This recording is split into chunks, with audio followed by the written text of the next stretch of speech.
Salaiya station पर express ट्रेनों के ठहराव की मांग को लेकर सलैया रेल पैसेंजर यूनियन का प्रतिनिधिमंडल केंद्रीय रेल मंत्री अश्विनी वैष्णव से मिला। यह मुलाकात भाजपा नेत्री श्रीमती शालिनी बेस-खरिया के नेतृत्व में हुई।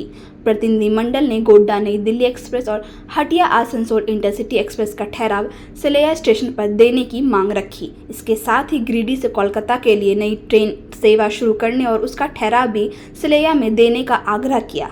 यूनियन ने कहा कि सलैया स्टेशन पर ठहराव न होने से यात्रियों को गिरिडीह या अन्य दूर स्टेशनों तक जाना पड़ता है, जिससे समय और खर्च दोनों बढ़ जाते हैं। हजारों यात्री, विद्यार्थी और व्यापारी लंबे समय से इस सुविधा की प्रतीक्षा कर रहे हैं।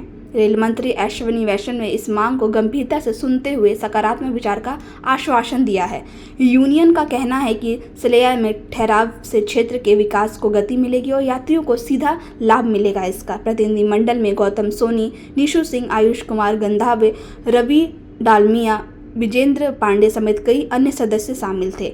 यूनियन लंबे समय से इस मुद्दे पर संघर्षरत है और अब उन्हें उम्मीद है कि जल्द ही ठोस परिणाम मिलेगा उन्हें।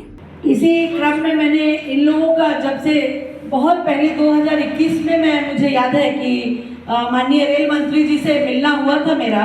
उस समय गिरिडीह से कोई ट्रेन, कोरोना के वक्त जो कलकत्ता की ट्रेन थी वो भी बंद हो गई थी और यहाँ से बाहर जाने का कोई रास्ता नहीं बचा था। गिरिडीह एक टापू बनकर रह गया था। कोई भी ट्रेन यहाँ से कहीं बड़े शहर तक नहीं जाती थी। बस लोकल ट्रेन जो गिरिडीह स्टेशन से मधुपुर लेकर जाती थी, वही एक ट्रेन हम लोगों के लिए थी। तो मैंने 2021 में ही माननीय मंत्री जी से यह मांग रखी थी कि अगर गिरिडीह को एक, क्योंकि न्यू गिरिडीह स्टेशन भी मैंने देखा था बना हुआ है, तो अगर एक रेल पटरियां बिछी हुई हैं, सिर्फ एक रेल की कमी थी, तो वो रेल भी माननीय निशिकांत दुबे जी के गोड्डा से शुरू होकर और वो आगे दिल्ली तक जाती है। यही हमारा सपना भी था कि कम से कम कहीं से तो शुरुआत हो, एक ट्रेन तो ऐसी हो जो हमें गिरिडीह से हम बैठे उसमें और देश की राजधानी में उतरे। तो वो मांग हमने रखी थी उस समय।